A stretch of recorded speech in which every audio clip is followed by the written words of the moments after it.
What's up, peeps? We're back. It's Masterwire, and yeah, I know it's been a little while, but what is tomorrow anyway? You know, we don't care about time here. We just care about results, getting it done. That's not true.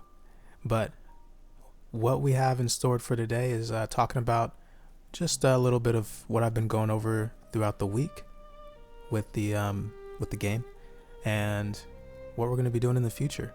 So I'll talk about my history just a little bit here, not just the history for the week, but a history as a developer. I haven't done any professional projects, of course. I'm all indie, and I've never actually made a project from start to finish to completion.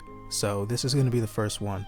I feel like I do have a bit of an advantage though, because ever since even wanting to start making games, I went heavily into C++ coding and logic at first, but then I realized I didn't really have the skills necessary for like modeling and things like that.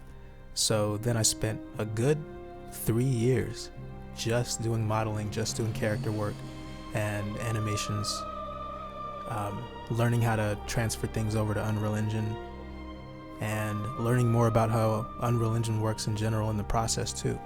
So that's our starting point here. That's sort of where I've been at. And I did used to be a Little Big Planet enjoyer, and I played Dreams as well. So that's where I'm coming from. And what we got in the background, hopefully at this time, is just some different models and things that I've been working on. And some of them specifically for the game, some of them just so happen to fit. But we won't get too into that. All right, so where are we headed now? Some pretty cool things that are gonna show up here pretty soon in the game is archetypes. I was thinking about archetypes and how games like Elden Ring does it. You know about how they have warrior, vagabond, and different things that you can choose from, samurai, all that. Well, that's all well and good, but what if you could choose incarnations in the beginning instead of archetypes? So hear me out. What if you could choose different species of creatures?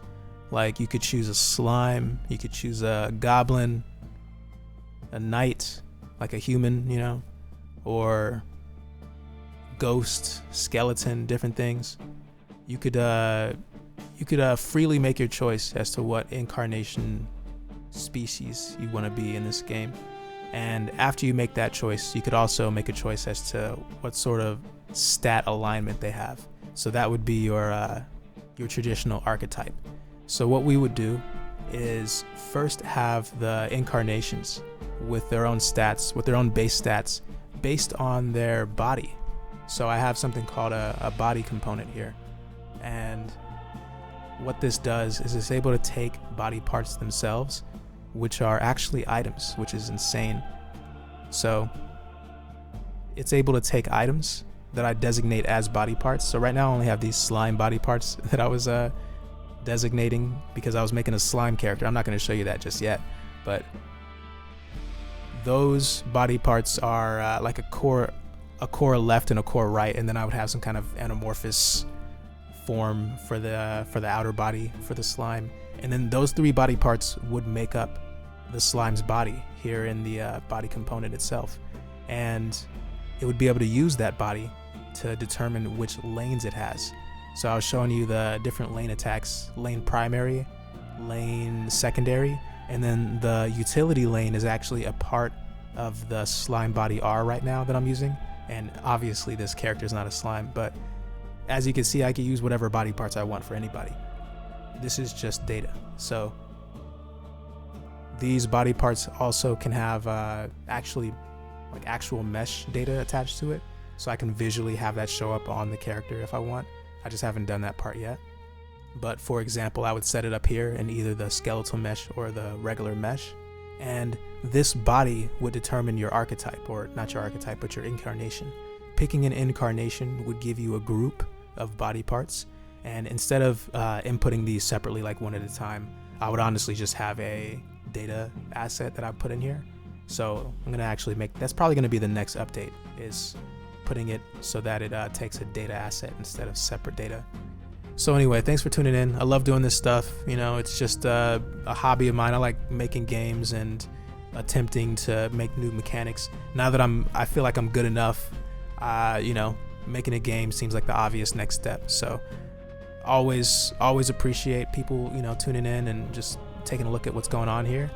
And hopefully it turns out to be something that you can brag about, you know, to people and tell them to, you know, jump into this channel, see what's going on.